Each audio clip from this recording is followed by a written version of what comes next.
In the world today, protecting a country's borders is vital. It is seen as a gateway to the UK. These are the men and women in uniform responsible for safeguarding Ireland's borders. Stopping. Look at me, behind the yellow line. Searching. Have you been stopped at a checkpoint before? We just listened to me. And seizing drugs, arms and illegal goods. If anyone tries to harm me, that dog will tear them to shreds. Saving lives. I'd say about 200 kilometres per hour. And protecting Ireland's inhabitants and millions of visiting tourists. You could have been here 100 times. It doesn't mean that you're guaranteed to get in the 101st time. They police the ports. But you have to make sure there's definitely nobody underneath the vehicle. The airports. Why did you tell me you weren't working? And the roads. These are very badly damaged straps. If you can't drive the truck, shouldn't be on the road. These are the Border Interceptors.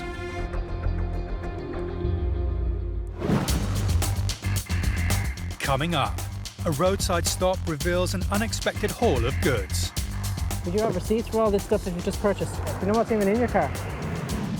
Without any paperwork to confirm his story, it's looking like a long one-way trip for this Indian family. You're supposed to have that to present to me also. That way I know you're actually married to this person. And a high-speed chase for a wanted vehicle.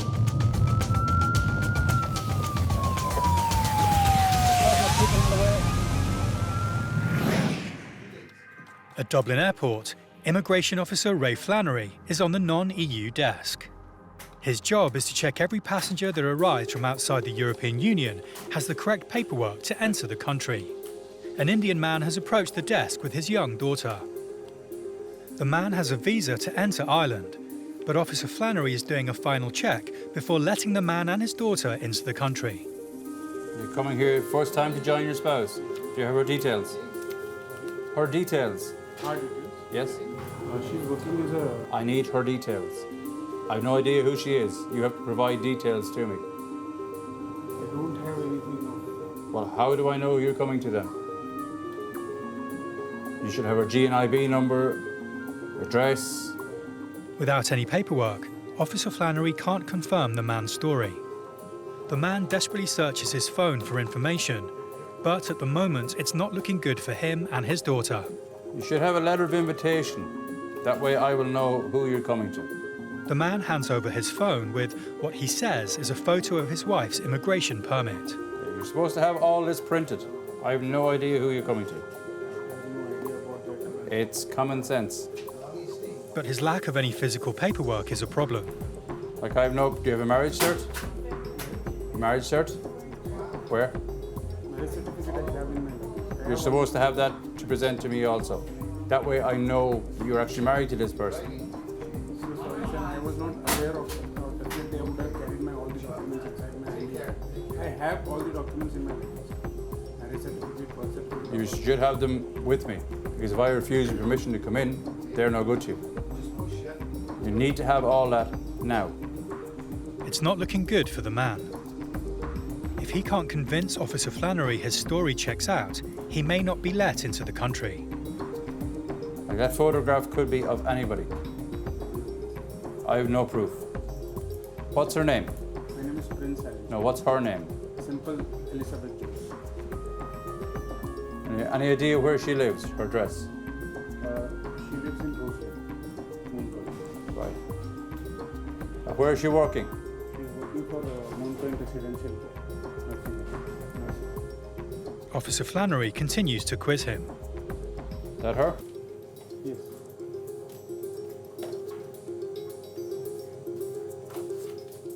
Happy his story checks out, he finally allows the man and his daughter entry, but on condition he produces the required paperwork.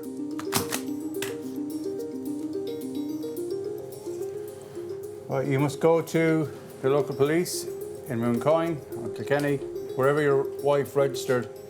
With her, bring all your documents, marriage, everything, okay, within 3 months. Yes, sure. Thank you so much, sir. Okay. Generally, people will have documentation, but unfortunately, a lot of the time, this documentation is presented to a relevant embassy in order to get a visa, and to forget to get a second copy to show us here. They presume once they have the visa, then everything's okay, they can just come in.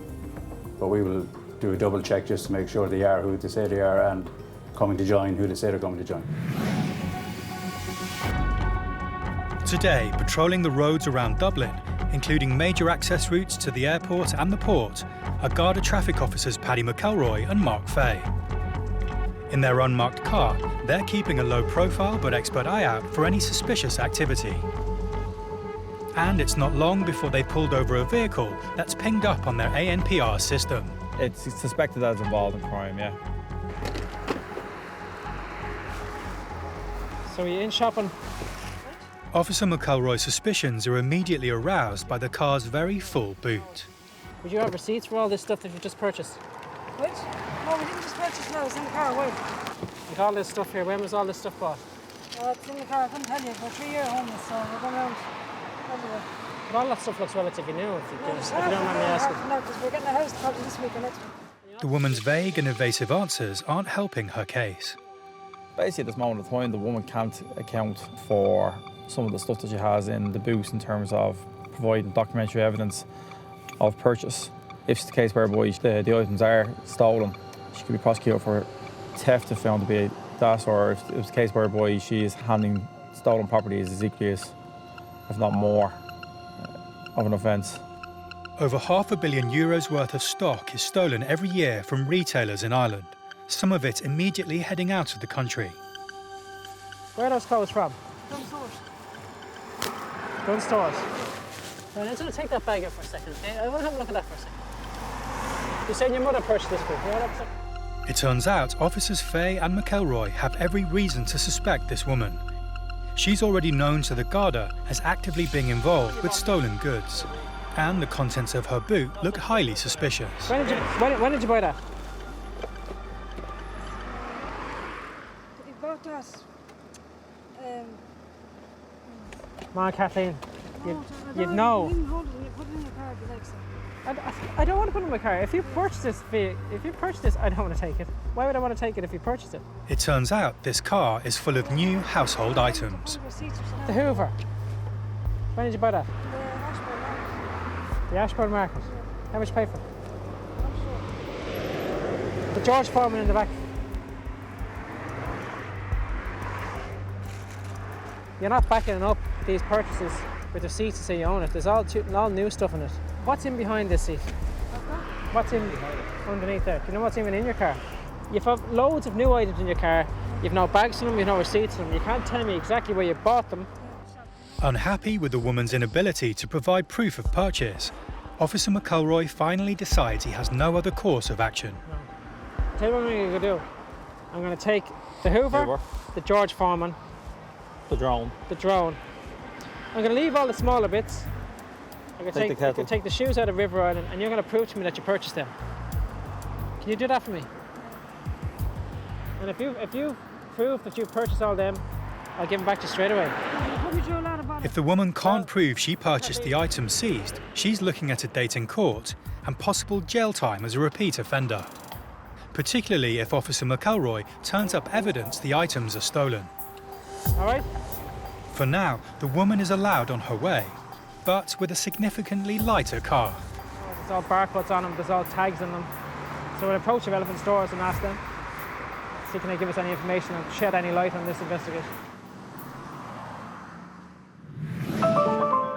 Back at Dublin Airport, Detective Garda Ray Flannery is processing passengers at the non-EU desk. How are you? Hi, girl. Thank you. He needs to see a passport and potentially a visa and paperwork before he lets any passenger into the country. The maximum we allow any non-EU national to stay here is 90 days. If they have a reason to extend past that, and a valid reason, they will then go to the local immigration officer and look for permission to extend past 90 days. Now, why are you here? I live here. Are you living here? Yeah. Do you have a GNIB card? Yeah. The GNIB card, which was recently replaced by the Irish resident permit, allows non-EU citizens to stay and work in Ireland beyond 90 days. What do you do here? Are you working here? Yeah, I'm working. Where? DP delivery.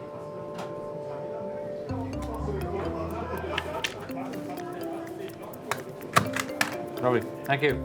The next passenger at Officer Flannery's booth is also looking to stay in Ireland beyond 90 days. Now, how long will you stay here? That's 3 years. 3 years now. You're living here? Yeah. G&IB card. The woman struggles to find her immigration card to prove she should be allowed back into the country. And when she does, there's an issue.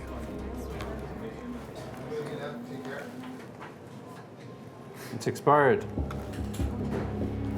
Yeah, it was expired when I was still there.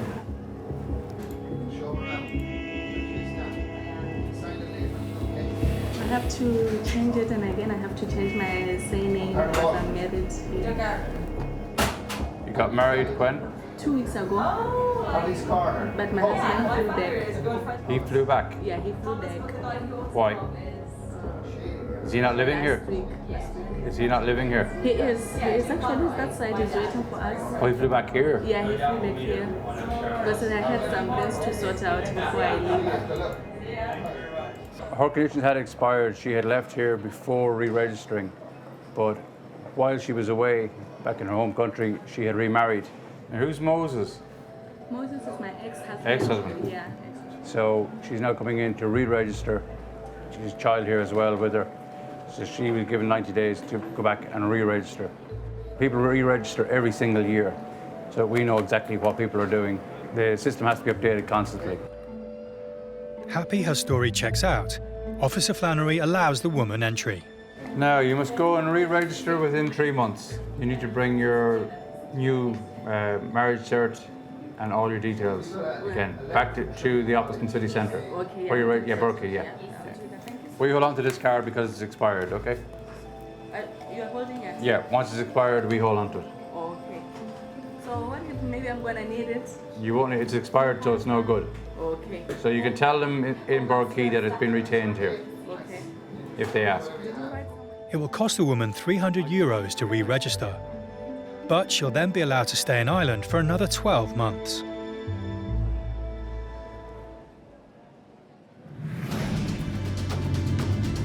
Back on patrol around Dublin Airport with officers McElroy and Fay.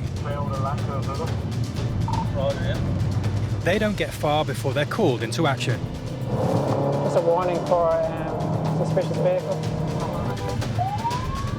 Hitting the blues and twos, the officers race to the nearby location of the suspicious vehicle.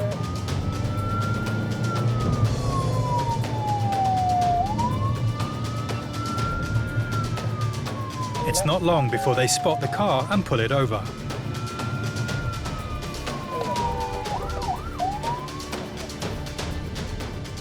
Officer Fay now needs to find out if everything is above board with this vehicle and its driver. I'm just having a gander at the car. Just having a look to see. And it's your brother's vehicle, is it? Do you have the insurance cert with you, or just the documentation this man? No, but I just produced it last Oh, did you? Yeah. All right, if you produce it, well then I won't make another producer off you, Yeah, like, you know what I mean? yeah, has it. In fairness. Obviously it would be. Yeah. This is your current address, is it? Yeah. So, all right, nice. Although the man doesn't have the car's insurance certificate on him, he claims to have recently shown police the original copy. Right, control, we just see if there's any recent DLIPs there, please. Having confirmed the man is telling the truth, Officer Fay returns to the car. Yeah, you produced there on the 4th of July, you did. And nice, yeah. You don't have any in the car, you shouldn't have in the car, do you? No, Yeah. I'm asking if you mind me searching? No, I've been at home. My father's in fucking hospital. Your father's in hospital. Yeah. Look, I do appreciate what's called the fact. It may be suspicious, but because the driver's documents are all in order and he's given no indication of committing a crime, he's entitled to refuse Officer Fay's request. If you're in difficulty wherever else, that's fair enough. I says I fully appreciate it. I says I'll mark it down on the system that it's flagging up for whatever reason, all right? The officers allow the vehicle to go, but next time this driver might not be so lucky. In Granard, County Longford, road safety investigator Jim Fleming, working with the police, has set up a checkpoint on a main road running to the border with Northern Ireland. With Ireland exporting around 340 million euros worth of forestry products every year, cross-border wood trucking is big business. How are you getting on? Today, Jim and his team are doing spot checks to make sure these trucks and their drivers are following safety and security regulations. Do you mind having a look at your tacho, please? The tachograph will tell Jim details of how fast, how far, and how long the vehicle has been driven. While the data downloads, he takes a look at the driver's card, which keeps a record of the specific driver's data. A commercial driver is allowed to do a maximum of 90 hours in any 2-week period, and a maximum of 10 hours in any 1 day. Drivers face a fine of €5,000 for breaking the rules. The data on the card makes for shocking viewing for Jim. The driver card in this case is showing that back at the beginning of May, he was working for a period of 102 hours. Obviously, you can't be working for 4 days. If you were to be working for 102 hours and 7 minutes without a break, that would be quite serious. But in this case, it's just the card is in the machine and the machine thinks he's working. It's clearly not correct. You were off there last week, were you? Or first, from the first. Your tacho was at other work for 4 days. When you ejected the card, then it closes off your mileage reading, your odometer readings then for that day. Probably the best practice is to eject it and put it back in again, you know. Having advised the trucker about his driver's card, Jim checks the tacho data. It's also flagged an infringement. The maximum daily driving time is 10 hours. On a day here where you drove for 10 hours and 2 minutes. The regulations are the regulations, so if somebody's driving for 10 hours and 2, it'll flag it up as a minor infringement. Jim considers the nature of the offence and, given how minor it is, uses his discretion. So, thank you. On this occasion, there's a verbal reprimand before the driver is allowed to be on his way.